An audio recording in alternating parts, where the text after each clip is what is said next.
Sous la pression du Congrès, le ministère de la Justice américain a publié vendredi une partie du dossier Epstein, mais les victimes du prédateur sexuel, les élus démocrates et aussi certains républicains soupçonnent l'administration de vouloir protéger Donald Trump.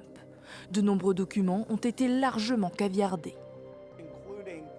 Cela inclut des documents dont la divulgation a été ordonnée par des juges, comme des témoignages devant le grand jury à New York.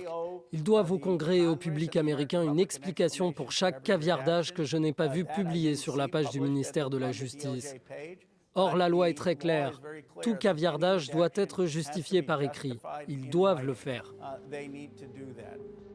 Plusieurs photos publiées ont aussi été supprimées samedi, faisant bondir l'opposition, comme ce cliché montrant une rare image de Donald Trump. Une photo republiée le lendemain par le ministère de la Justice qui tente de se défendre. L'administration Trump explique l'avoir retirée pour protéger les femmes présentes sur ce cliché. Il existe déjà des dizaines de photos du président Trump rendues publiques où on le voit avec M. Epstein. Il a déclaré avoir fréquenté ce dernier dans les années 90 et au début des années 2000. Il est donc ridicule de prétendre que nous avons retiré une seule photo, parce que le président Trump y figurait.